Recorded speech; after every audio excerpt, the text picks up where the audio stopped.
Hey guys, Danny here from Spinal Strength. And first off, thanks for the support on my last video about my muscle building plan for 2022. It was really good to get some feedback from people and find out that it had helped a few guys who didn't have any idea about weight training for, C5, 6, 7 injuries. So that was really good. Thanks everyone that reached out. And perhaps unsurprisingly, I maybe should have anticipated, a lot of people reached out to see what I did to lose so much weight and, to basically go from this to this.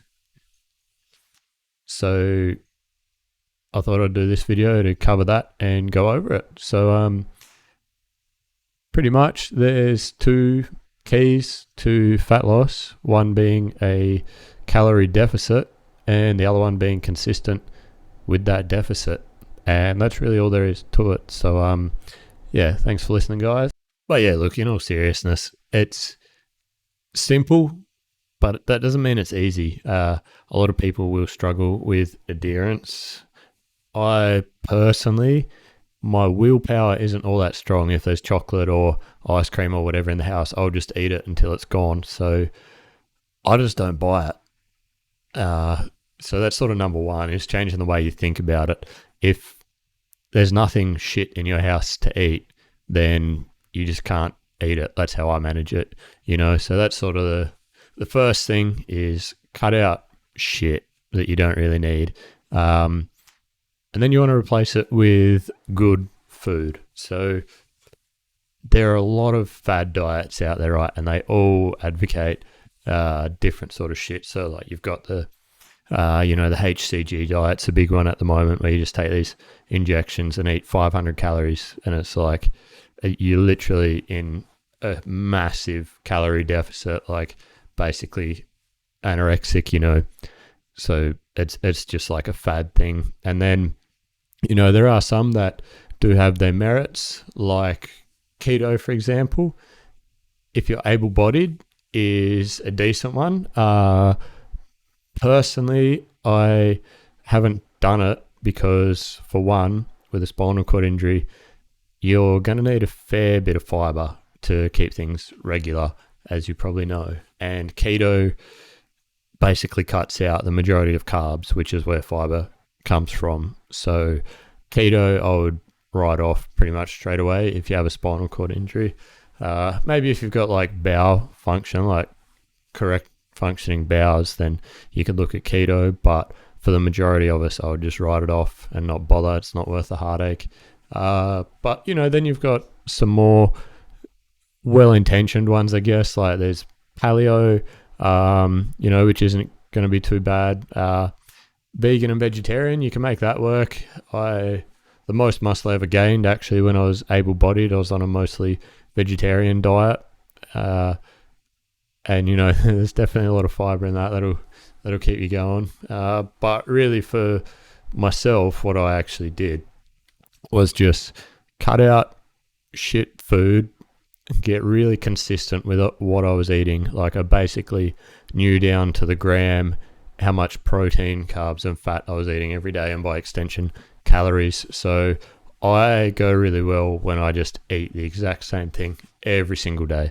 It really doesn't worry me at this point. Like a lot of people may struggle with sticking to that, like it just gets a bit monotonous or boring maybe, but I've been doing it long enough now that I could happily eat the same thing every day for 6 months in a row with no cheat meal.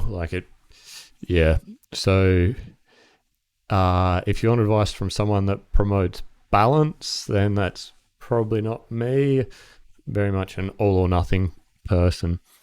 So I'll walk you through or roll you through the process now of figuring out how many calories you need. There is a bit of a caveat to this, which I'll get to later, but for now, let's look at what sort of calorie requirements you're going to need. So basically, we have a macronutrient calculator. There are a lot of them online, but if you just search for free macro calculator, this one will pop up. So as you can see, we've got our age, gender, male or female,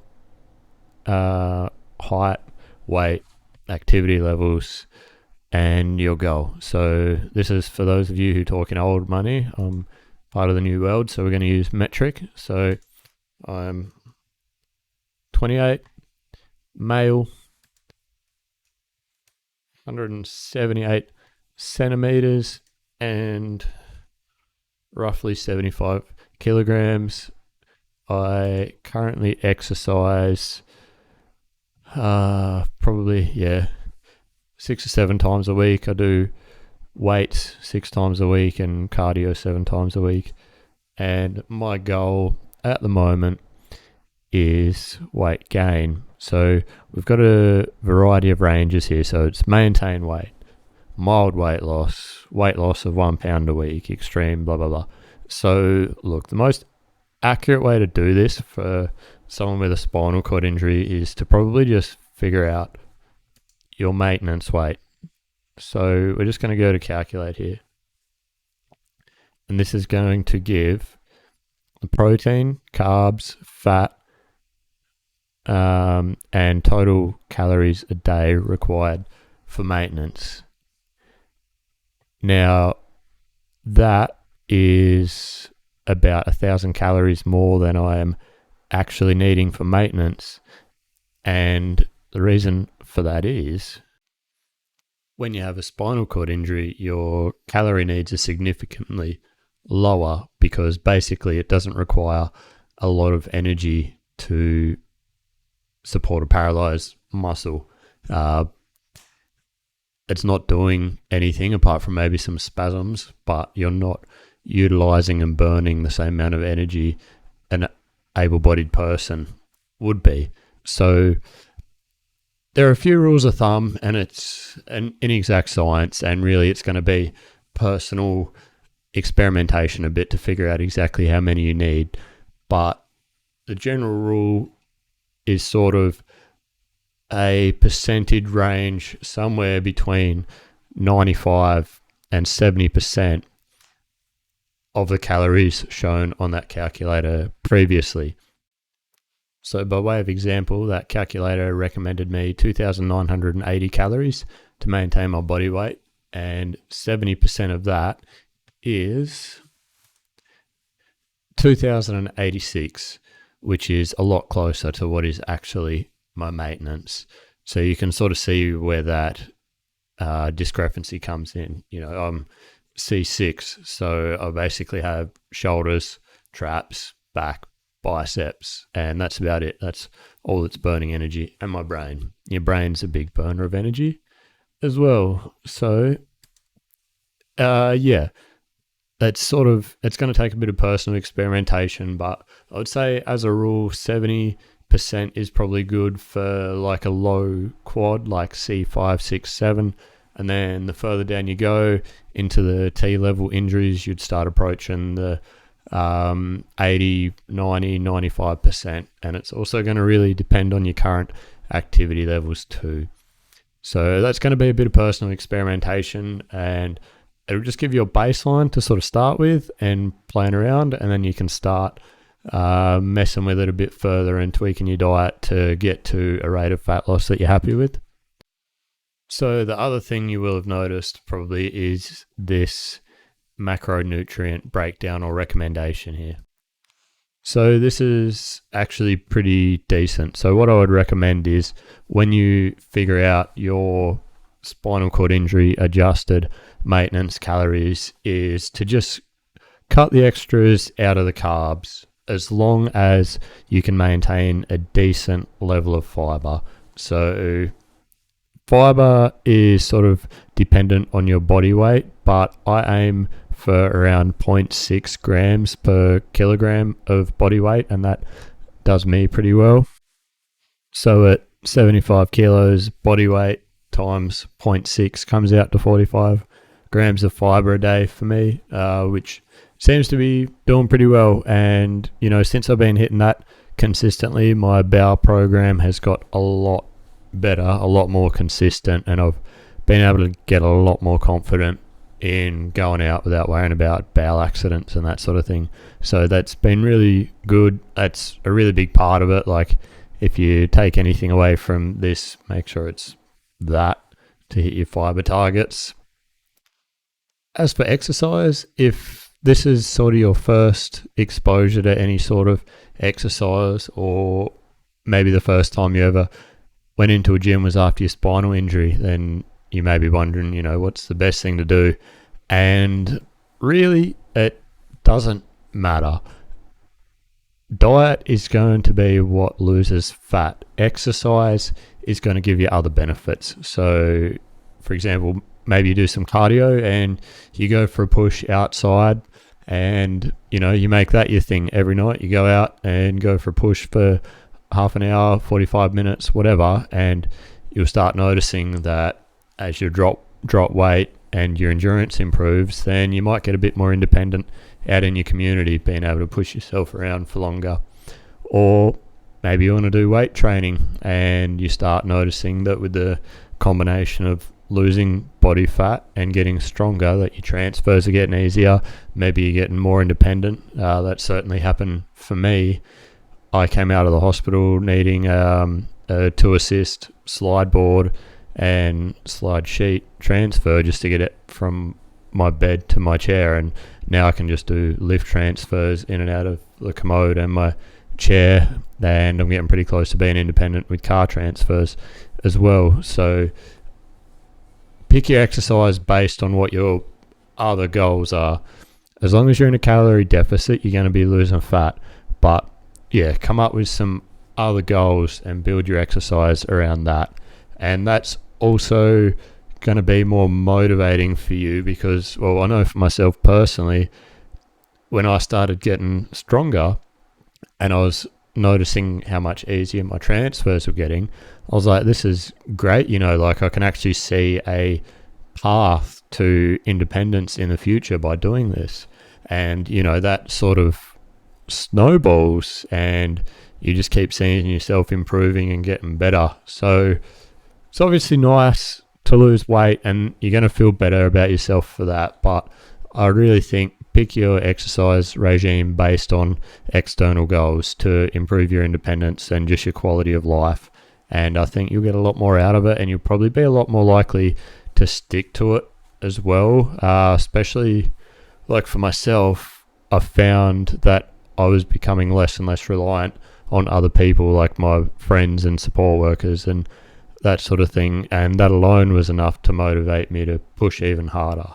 So yeah, exercise, as long as you're doing something, you're going to be losing fat, because diet's what's going to do it for you. So just pick something you enjoy and something that actually makes another part of your life better, and you'll be a lot more likely to stick to it as well. So I just thought I'd throw in a few tips that I sort of picked up along the way and what I would say is important to prioritize.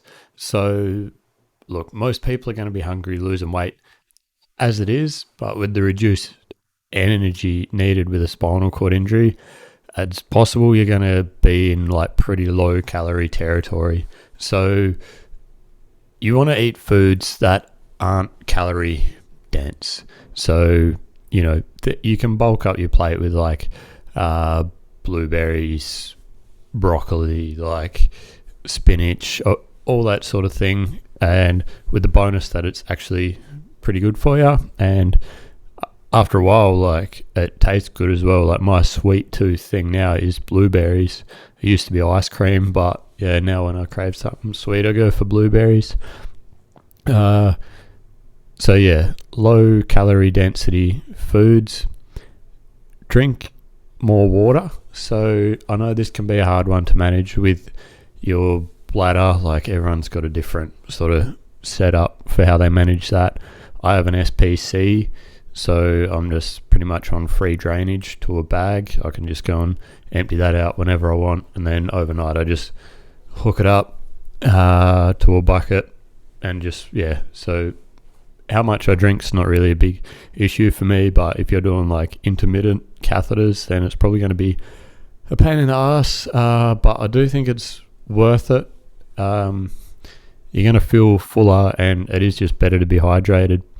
Now there's a bit of a caveat, you can overdo it. So a few months ago I drank too much water, so I think over the course of 2 days, I drank about 14-15 litres, and that resulted in what's called hyponatremia, which is where your sodium levels get super diluted and drop. Basically, you start by feeling drunk, and then your body just retains water. You'll stop peeing, and if you keep going, it can lead to seizures and death, basically. So it is like, not to scare you, like that was ridiculous. Like, I drank so much fucking water. Like, I should have expected something bad to happen. But I'd say like cap it at probably 4 litres a day or a gallon a day. Like, that's a pretty if you can hit that, you're doing pretty well. That's normally what I drink, like 4 to 5 litres a day now.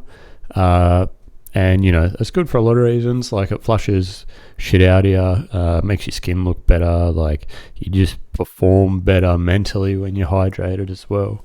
And it keeps you feeling fuller. So that's a big one as well. And then, like I said, with exercise, just pick something that actually benefits you in another area of your life.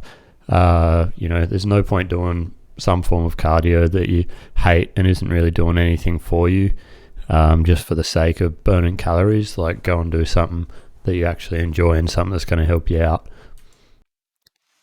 So look, in conclusion, this can be a pretty long process. Fat can be washed off reasonably quickly, but it does take a fair bit longer to build muscle.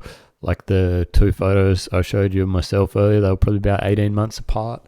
The majority of the fat loss, though, happened in the first 6 months. And